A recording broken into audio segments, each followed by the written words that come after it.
instrumento de tu paz. Conduce Fray Carlos Katzin. Reflexiones y entrevistas con un toque franciscano. Radio San Juan Diego. Bienvenidos.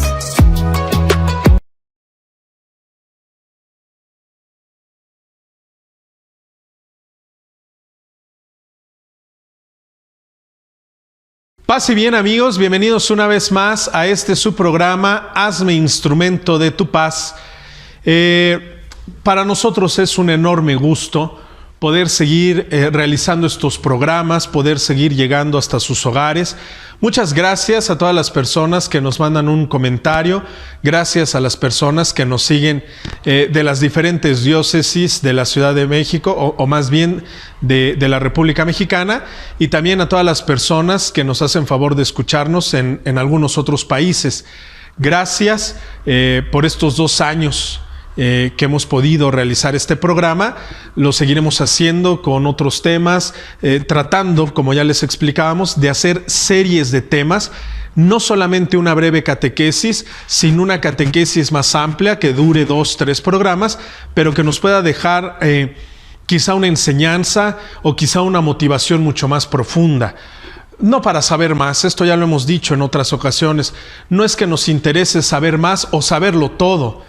Lo que nos interesa es vivir nuestra fe de mejor manera, más profunda, más sólida, más convencidos, que lo que creemos se haga presente en nuestros hogares, en nuestras relaciones familiares, matrimoniales, de trabajo, en fin. Eso es lo que pretendemos, vivir, que nuestra vida ordinaria y nuestra vida de fe no sea una disociación, que podamos ser los mismos en nuestro hogar, en nuestro trabajo, con nuestros amigos, y que vaya acorde con lo que creemos. Un poquito eso. Superar algunas dudas que de repente nos entran, algunos temores, cosas que a veces no nos explican en la parroquia, no porque no las expliquen, sino porque a veces no pertenecemos a un grupo parroquial, porque a veces no me entero de algunos cursos, de algunas cosas que brinde la parroquia de cada uno de nosotros. De eso se trata. Catequesis sencillas para la vida diaria, con un toque franciscano. Francisco no porque sea nuestro fundador, ¿verdad? No porque yo sea fraile franciscano, sino Francisco de Asís porque es un santo universal, porque es una figura, porque es un santo, porque es un personaje que sigue diciendo mucho al mundo. Sigue siendo un santo actual. Habla de la fraternidad, habla del respeto a la creación, del respeto al ser humano, del respeto entre todos. Bien, un poquito, catequesis sencillas para la vida diaria, con un toque franciscano, con un toque fraterno, de fraternidad universal. Un poquito hablamos de eso.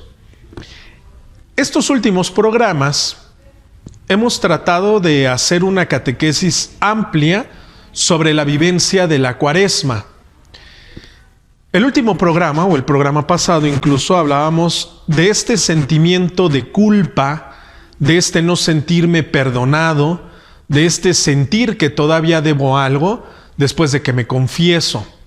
Ya hablábamos, tenemos el programa donde lo tratamos de explicar lo mejor posible. Yo me confieso, yo sé en el intelecto que Dios me ha perdonado, pero en el fondo pareciera que no, y me sigo sintiendo culpable, sigo sintiendo un remordimiento, sigo sintiendo la necesidad de expiar con fuerza, por así decirlo, mis culpas. Ya decíamos que estos sentimientos de culpabilidad y estos pequeños sacrificios que yo pueda hacer, habría que distinguir si es un sacrificio para mejorar mi conducta, si es un esfuerzo que estoy haciendo para mejorarme como persona, o es únicamente el autocastigarme como consecuencia de mis pecados. Ya lo explicábamos la vez pasada.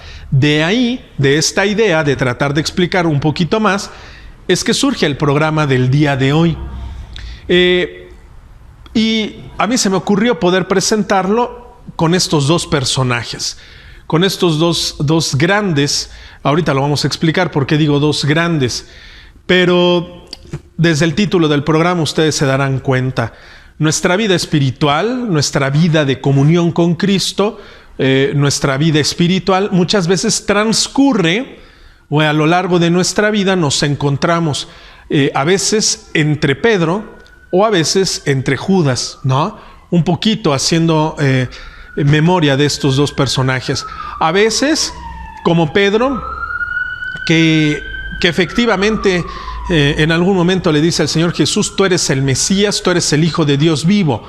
Hay veces que nuestra fe es apasionada, hay veces que nuestra fe es de esta fe heroica, de esta fe de grandes esfuerzos, de grandes sacrificios. Pero también es verdad que mucho de nuestra vida transcurre muy apegados a Judas, este personaje que traiciona a Cristo.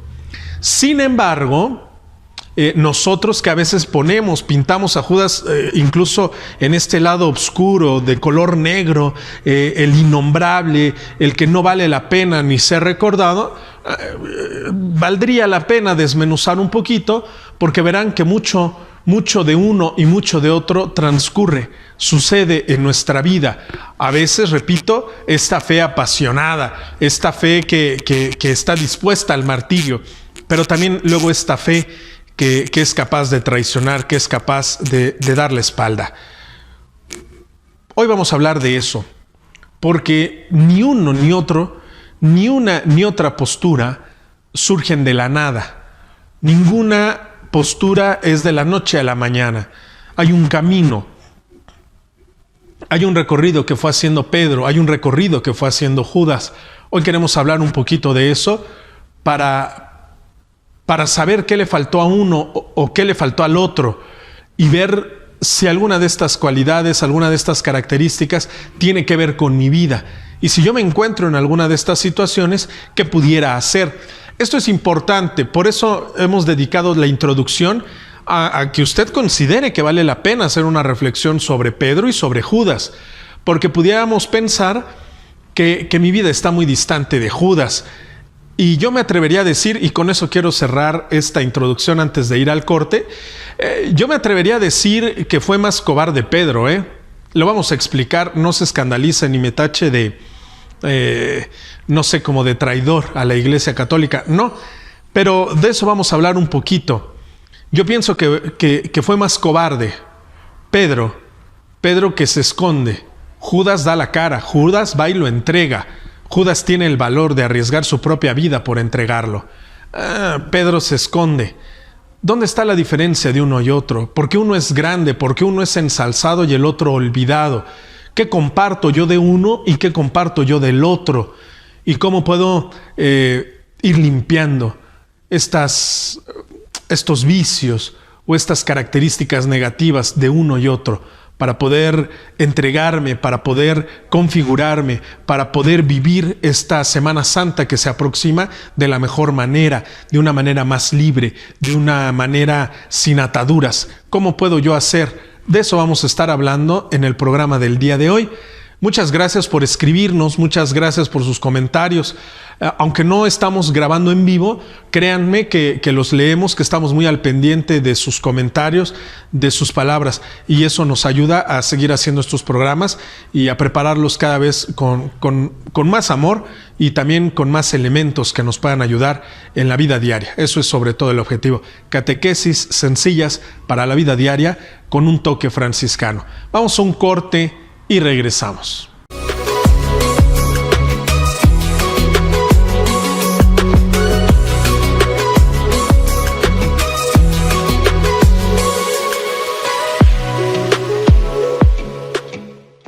Estamos de regreso. Estábamos hablando de que nuestra vida espiritual muchas veces ocurre o sucede entre Pedro y Judas. Estamos entre una postura y otra. Ya decíamos, no hay que descartar a Judas de un momento, no hay que ensalzar a Pedro de un momento, porque entre los dos hay una historia que se fue desarrollando. Todo tiene que ver con su encuentro, con su acercamiento a Jesús. Usted ha de decir, ¿esto qué tiene que ver con mi vida? ¿Por qué está hablando de esto el fray? ¿Por qué lo metimos precisamente en el tiempo de Cuaresma? Ya lo verá usted. Al final del programa daremos algunas conclusiones que nos puedan ayudar. Primero, yo decía hace rato que pareciera que Pedro fue más cobarde, al punto de que cuando llega el momento de la traición, cuando llega el momento de negarlo, Pedro se esconde. Pedro se esconde, Pedro lo niega, Pedro lo maldice. Pedro quiere salvar su propia reputación. Pedro no quiere que le relacione con Cristo. Voy a ir dando así flashazos, porque esto es como una autoevaluación. Porque lo que pretendemos es que en Semana Santa usted se dé cuenta a qué tiene que morir, qué tiene que colgar en la cruz. No solamente ver como espectador a Cristo tendido en una cruz. Yo también tengo que colgar algo, tengo que colgar algún vicio, tengo que colgar algún maltrato hacia mis seres queridos. Yo tengo que dejar algo colgado en la cruz para que muera y yo pueda resucitar como un hombre nuevo. Lo vamos a explicar, Dios mediante, hasta el próximo programa. Pero ahorita queremos hacer una autoevaluación. ¿Yo dónde me encuentro? Yo no puedo seguir pensando que estos engaños que a veces nos hacemos de creer automáticamente que somos buenos católicos. ¿Por qué? Porque me comparo con el otro, me comparo con el de enfrente, me comparo con mi suegra, con mi cuñado. Yo no puedo pensar eso. Yo tengo, como dice la parábola del hijo pródigo, yo tengo que entrar en mí mismo y ver qué elementos tengo que me acercan a Dios, pero también qué elementos tengo que me han alejado de Dios durante muchos años. Pedro quiere salvar su reputación. Pedro no quiere que se le relacione con Cristo. Y Pedro fácilmente, digo fácilmente porque, claro, cuando era el momento de los milagros, cuando era el momento de la multiplicación de los panes, es decir, cuando llega el momento de gloria, cuando llega el momento de las bendiciones, pues no, ni por aquí le pasa traicionar a Jesús. Pero cuando llega el momento fuerte, cuando llega el momento de la prueba, claro que lo traiciona, claro que se avergüenza de él, lo maldice por salvar, decimos en México, su propio pellejo, ¿no? Por salvar su propia vida, su propia reputación. Esas cosas nos pasan a nosotros, no nos escandalicemos. Cuando participo del grupo parroquial, claro que no me pasa por la cabeza traicionar a Cristo, no me pasa por la cabeza negarlo.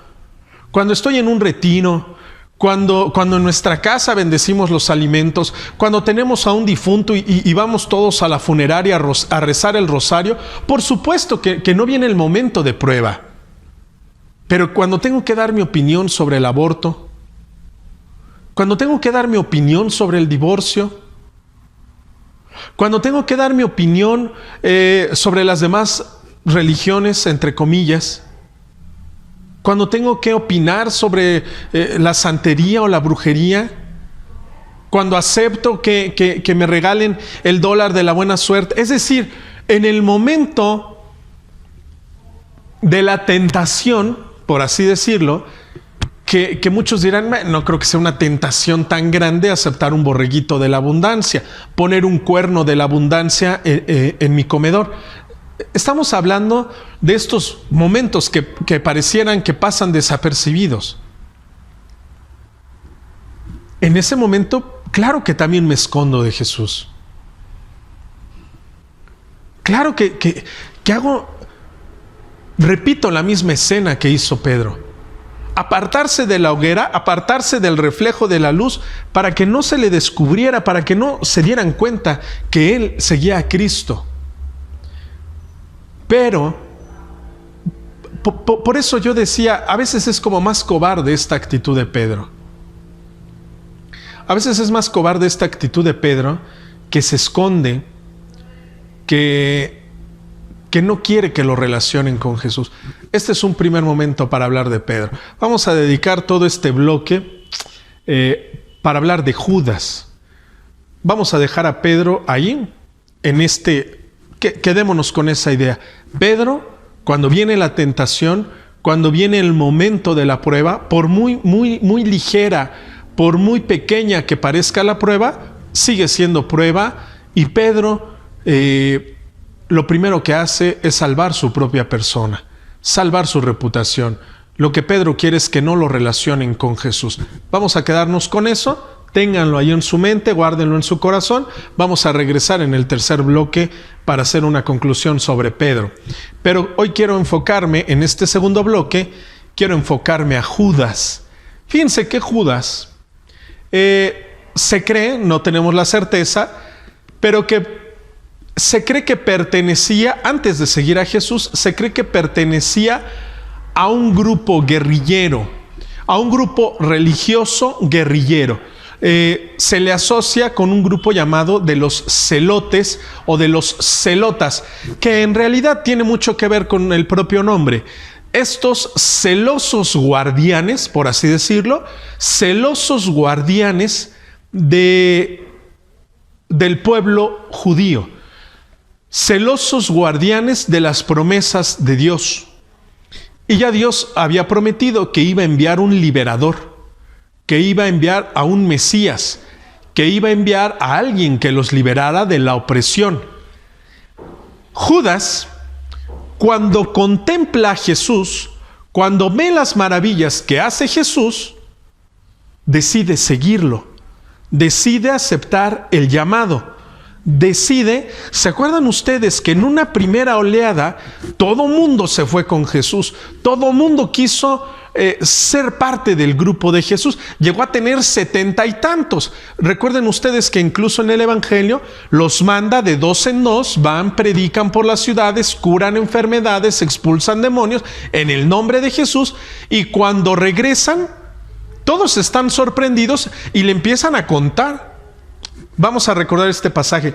Y le empiezan a contar a Jesús cómo ha sido todo su peregrinar, cómo los han recibido, cómo expulsaban demonios, y todos están muy contentos porque en el nombre de Jesús se han realizado estas maravillas.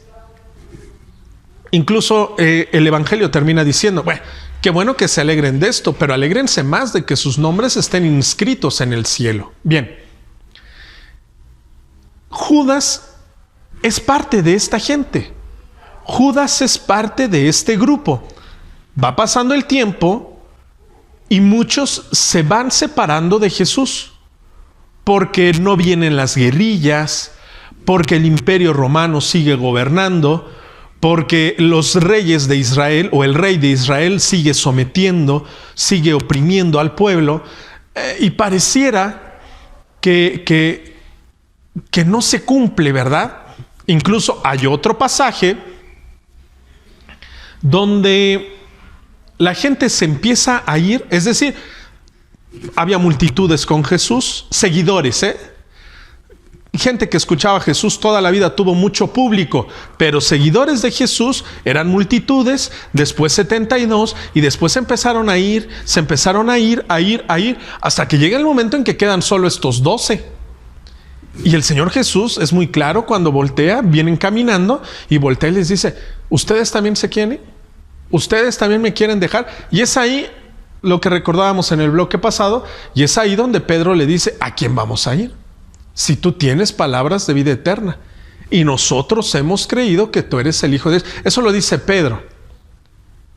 Pero Judas es parte de este grupo, es parte de los 12 que se quedan, Fíjense de quién estamos hablando. Judas no es que un día conoció a Jesús y al otro día lo traicionó. No estamos hablando de él. No estamos hablando de esta figura a veces tan deformada que se ha hecho de Judas. Judas tenía todo para ser un apóstol reconocido hasta nuestros días. Judas fue llamado por el mismo Jesús. Judas presenció los milagros, las acciones, la multiplicación, la resurrección.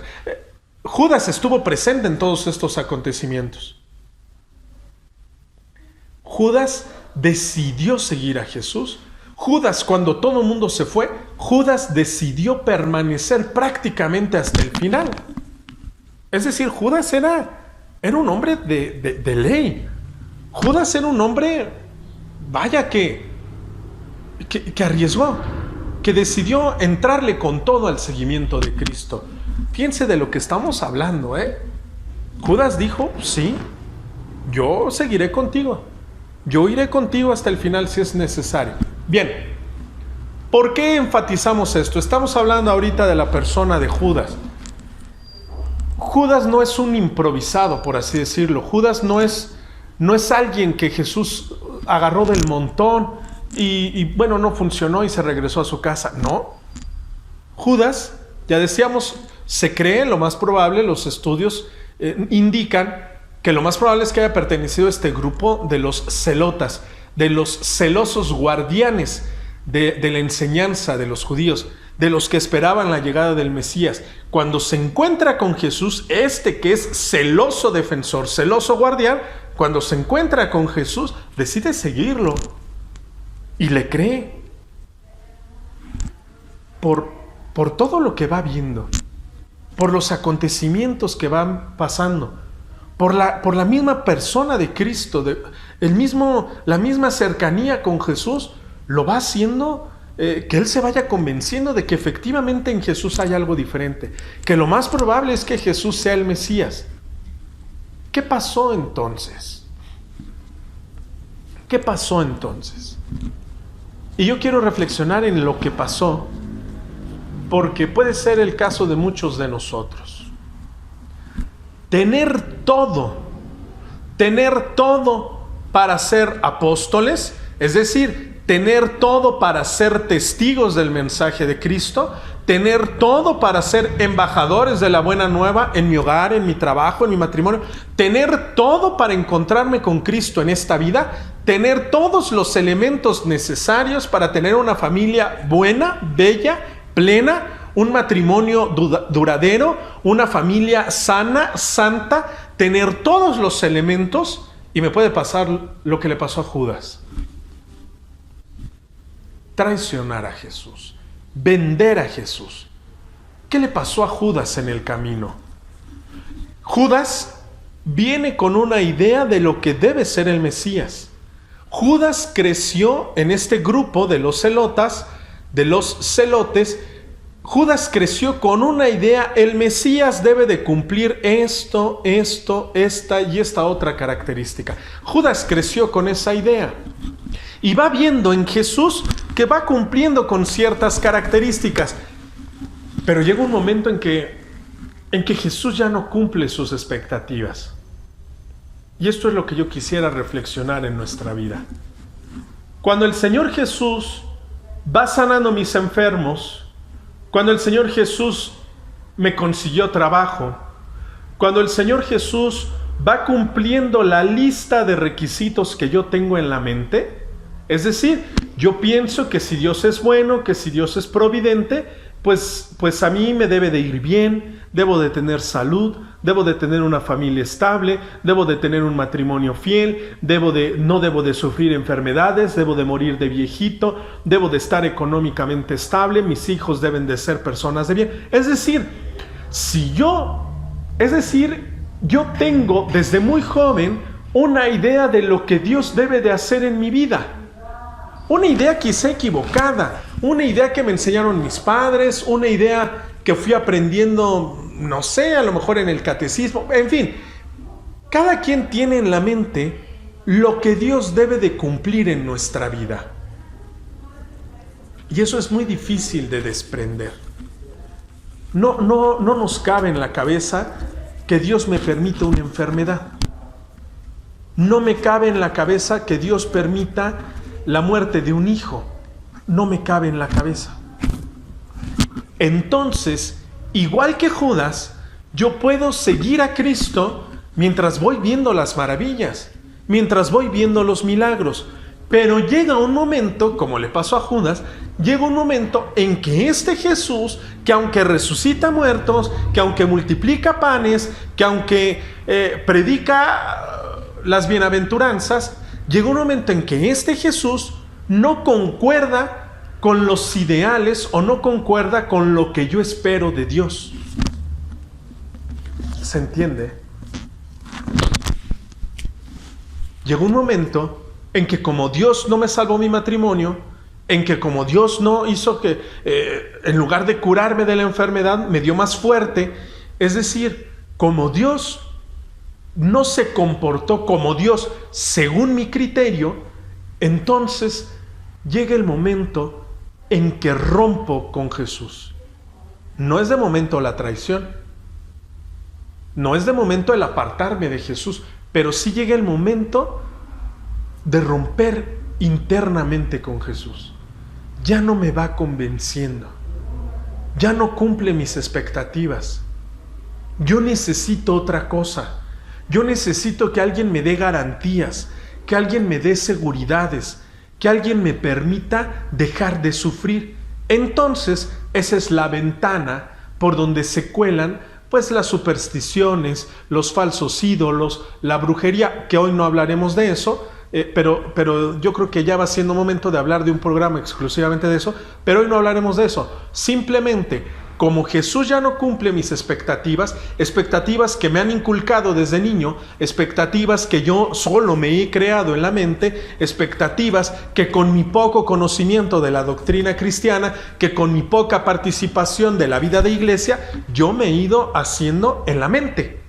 Como yo tengo esas expectativas, pocas, cortas, a veces por un poquito de ignorancia, a veces por un poquito de falta de compromiso, a veces, en fin, como yo tengo esas expectativas y Jesús ya no las cumple, no me aparto de la Iglesia Católica, pero yo ya he marcado mi distancia con Jesús.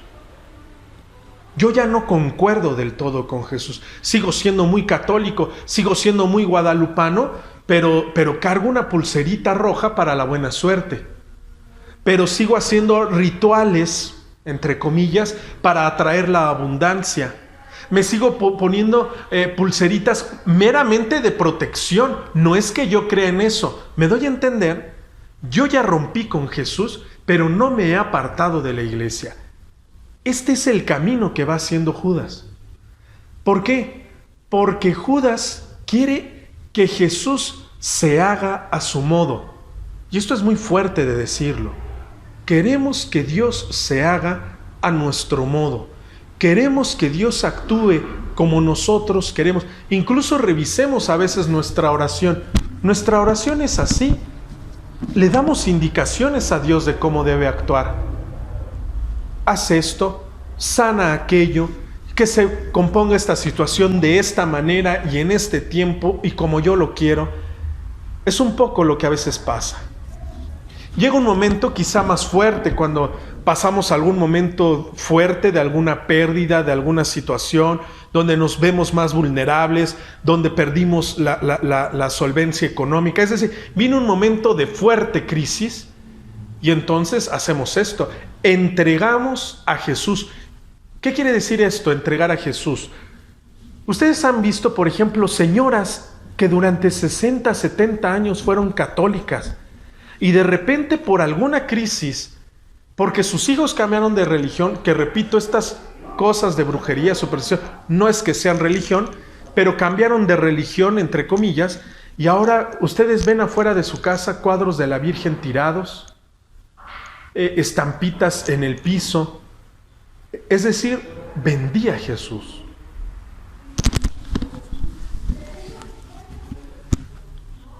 Hasta aquí vamos a quedarnos con esta reflexión. Es una autoevaluación. ¿Cómo me encuentro yo? ¿Sigo siendo fiel? No perfecto. No pensemos que fiel significa ser perfecto. Pero ¿sigo en las buenas y en las malas con Jesús? ¿O en el fondo mi desesperación, mi tristeza, mis angustias, mis preocupaciones han hecho que yo trate de moldear a Jesús? Si eres Dios, dame una señal. Si eres Dios, manifiéstate de esta manera. Si eres Dios, cúrame, sáname, no permitas que pase esto. ¿Cómo es que yo he actuado? O incluso, a lo mejor en el propio seno del hogar, se ha gestado ya esta traición, ¿verdad? Renegar de ser bautizado, renegar de ser confirmado. Ahora tengo lo mismo, tengo una imagen de la Virgen de Guadalupe que una imagen de la muerte. Tengo ahora lo mismo un escapulario que estos collares o estas pulseras de la santería. Ahí ya hay una traición clara. ¿Cuál es la diferencia entre Pedro y Judas? Los dos lo negaron, los dos le dieron la espalda. Repito, quizá Pedro de manera más cobarde, escondido, que nadie se entere que yo era seguidor de Cristo. Judas tiene el valor, le dice en su cara prácticamente: lo que yo creí que eras el Mesías, no lo eres, eres uno más, eres un charlatán, por eso vengo a entregarte. Es más valiente la acción de Judas. ¿Cuál es la diferencia?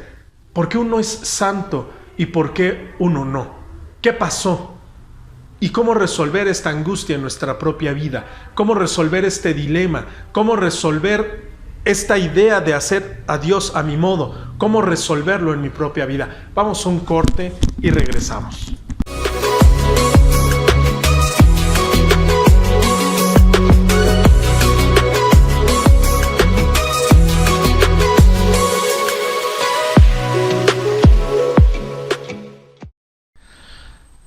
¿Qué tal? Estamos ya de regreso y estábamos hablando un poco sobre cómo va siendo nuestro caminar en la vida espiritual, cómo va siendo nuestro camino de Cuaresma.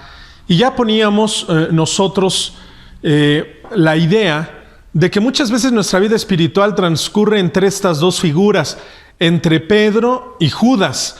Es decir, muchas veces nos vamos distanciando del Señor, muchas veces nos vamos apartando de Él, aunque sigamos dentro del grupo. No sé si me voy a entender. Yo puedo seguir siendo franciscano, puedo seguir en mi grupo parroquial, pero como Dios no ha cumplido lo que yo esperaba de Él, como Dios no se ha manifestado conforme yo creía o conforme a la idea que yo esperaba, entonces me voy apartando, aunque siga permaneciendo en el grupo. Ya lo decíamos en el bloque pasado, ¿verdad? Como estos distanciamientos, sobre todo analizábamos la figura de Judas, cómo estos distanciamientos no van siendo repentinos de la noche a la mañana. Va habiendo todo un camino, ¿verdad? De separación, de alejamiento, de no coincidir con la idea que tiene el Señor Jesús de nosotros, con lo que Él nos pide. A mí no me parece, yo no estoy de acuerdo, yo opino que. Y entonces comienza a haber una fractura en esta relación. Pero ¿por qué a uno se le considera santo, el príncipe de los apóstoles, la piedra, el que guía la barca? Y como otro, Judas, ha caído prácticamente en el olvido, en el desprecio absoluto. De Judas no se habla más que de la traición.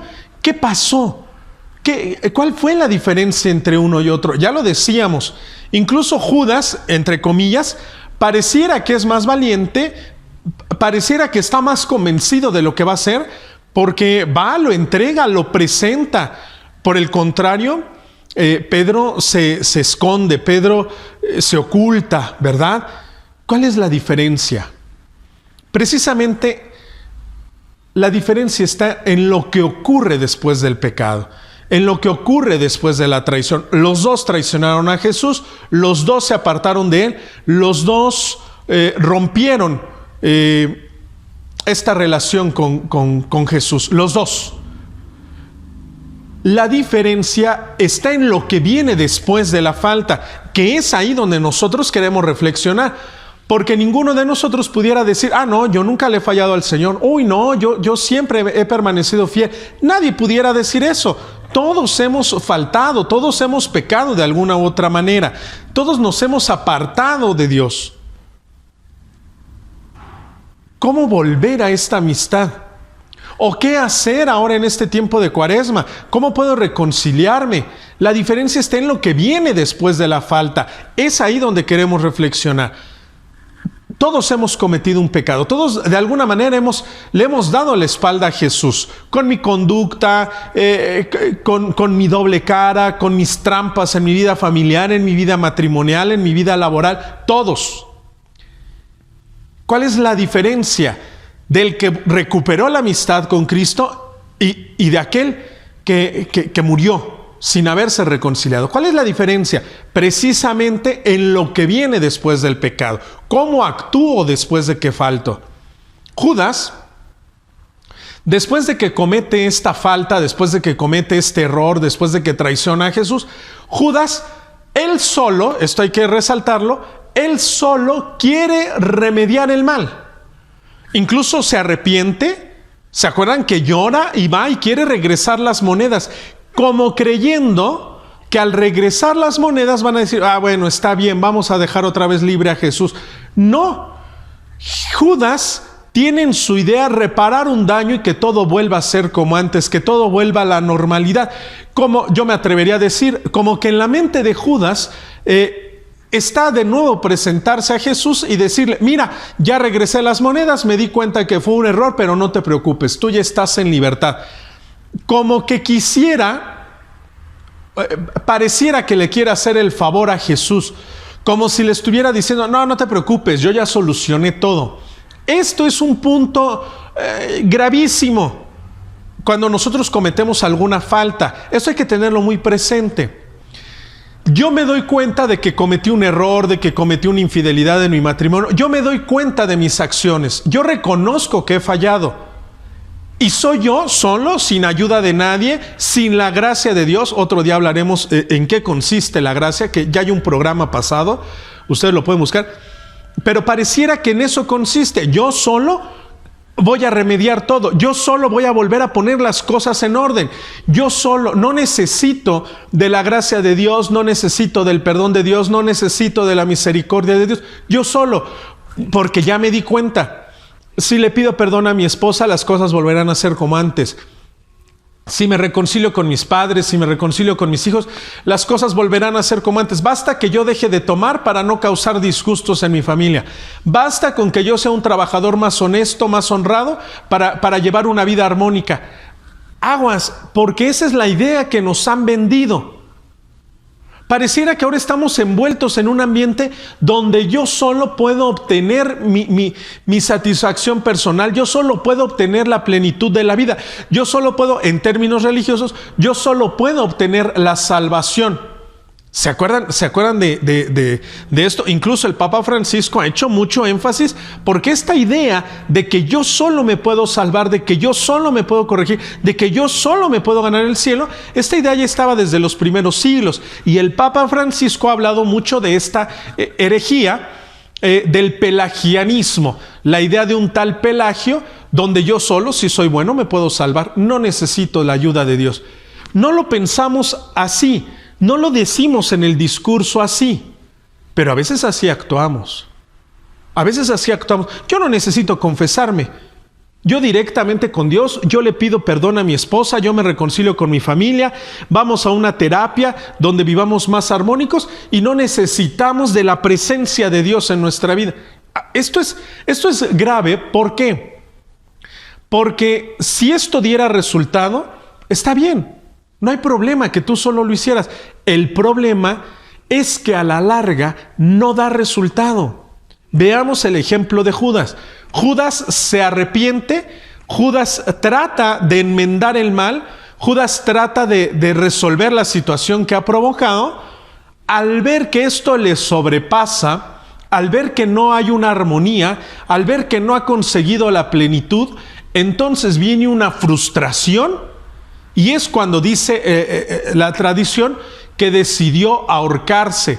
Es decir, viene una frustración porque mi vida no es plena, porque en realidad yo no he conseguido la plenitud, yo no he conseguido la salvación. Y como hay una frustración, entonces viene un ahorcamiento, es decir, terminar con mi vida. Lógicamente, la mayoría de nosotros no piensa en terminar con su vida, pero sí viene una vida sin sentido, viene una vida llena de vacío. Un vivir por vivir. Y por otro lado está Pedro, que se sabe tan limitado, se sabe con tantas carencias, que lo único que puede exclamar, por así decirlo, en medio de su llanto, es saberse necesitado de ayuda, saberse necesitado de perdón, saberse necesitado de una segunda oportunidad, saberse necesitado. Es decir, es tan admirable Pedro, porque a pesar de que es imprudente, porque a pesar de que es muy arriesgado, porque a pesar de que es impertinente en muchas situaciones que vemos a lo largo de los evangelios, Pedro en el fondo se sabe una persona necesitada.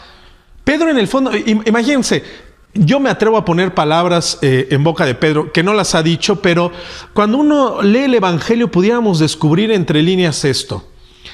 Judas tuvo el valor porque él se sabía capaz, él se sabía que tenía el conocimiento, él se sabía fuerte, él se sabía, me doy a entender, Judas se sabía una persona grande, por así decirlo, y él es capaz de ir y entregarlo, porque no has respondido, porque no has estado a la altura de mis expectativas. Pedro, por el contrario, se sabe tan limitado, yo me atrevería a decir que ni siquiera tiene el valor para renunciar a Cristo. Es tan cobarde, por así decirlo, entre comillas, es tan cobarde que tiene que extender la mano para decirle: Señor, yo no soy capaz de hacer nada sin ti. Ten misericordia de mí. Esta es la diferencia. Esta es la diferencia entre Pedro y Judas. Porque Judas quiere valerse por sí mismo. Él pareciera que le está haciendo el favor al Señor. Y a veces así actuamos nosotros. Le hago el favor de ir a misa. Le hago el favor de bautizar a mis hijos. Le hago el favor de ser cristiano. Le hago el favor de ser honesto. Le hago el favor de cumplir los mandamientos. Hay una frustración y un sinsentido. Ya lo explicábamos hace rato. Por el contrario, el que actúa como Pedro, el que sabe que vive de errores, el que sabe que le cuesta mucho trabajo cambiar, pero se está esforzando, se empeña, pero no logra llegar a la meta, pero siempre se queda a la mitad del camino, siempre con tropezones, pero va avanzando. Muchas veces pareciera que nos arrastramos en la vida espiritual. Entonces lo único que le queda a este tipo de personas es extender la mano, como el que está fuera de las iglesias pidiendo, porque necesita recibir del Padre. Yo no tengo fuerza, no tengo el talento, necesito de ti. Y extiende la mano pidiéndole misericordia a Dios. Esto era lo necesario. Esto era lo que quería el Señor. Ni siquiera le echa en cara su falta, ni siquiera le dice: ya ves, pero quisiste caminar tú solo. No. Al Señor le basta con que uno reconozca que yo necesito de ti, Señor. Ten misericordia de mí. Porque no logro, no entiendo, no aprendo a la primera. Ten misericordia de mí. Y entonces que el Señor, que está ansioso por restablecer la armonía, por restablecer esta amistad, el Señor sin ningún problema, le basta eso. Le basta eso. Simplemente necesita esto, que alguien reconozca: Señor, lo necesito todo de ti. Perfecto. Volvamos a ser como antes, pero seguramente me vas a castigar, pero seguramente me pondrás una prueba muy fuerte, pero no. Volvamos a la amistad. No, pero tú no puedes ser así. Seguramente algo me vas a pedir. Y entonces vamos caminando en la desconfianza. Otro día hablaremos de eso. Pero quedémonos ahorita con esta idea de que al Señor le basta simplemente eso. Que extendamos la mano y decirle: tú lo sabes todo. Tú sabes que te quiero, tú sabes que necesito de ti. Dios quiera, y que aunque a veces nuestra vida espiritual está entre Pedro y Judas, actuemos, trabajemos en nuestra confianza ante Dios, para que esta Cuaresma, para que esta Semana Santa que se acerca, podamos llegar más parecidos a Pedro, más sencillos, más humildes, sin tantas poses, sin tantos discursos, simplemente como, se oye feo, pero como el que pide limosna afuera de los templos, que extiende la mano, que cierra los ojos y que dice: yo no tengo nada, Señor, tú sabes que todo lo que tengo es porque tú me lo has dado, y hoy extiendo la mano nuevamente hacia ti. Ten misericordia de mí, perdona mis faltas, ayúdame a ser mejor padre, mejor madre, mejor hijo, todo lo necesito de ti. Que ese sea un paso más en nuestra Cuaresma. No sabernos tan poderosos, no sabernos tan preparados, no sabernos tan autónomos. Ser humildes para reconocer que todo nos viene de Él. Incluso los bienes materiales, los bienes espirituales. Todo es regalo de Dios, sin méritos propios. Simplemente porque está deseoso de restablecer la amistad entre Él y nosotros. Él es el primer interesado. Seamos humildes, seamos sencillos, seamos sinceros, para extender nuestra mano y decirle: Señor, tú lo sabes todo, ten misericordia de mí. Muchas gracias, soy Fray Carlos Katzin y si Dios lo quiere, nos escuchamos dentro de 8 días en este su programa, Hazme instrumento de tu paz. Paz y bien.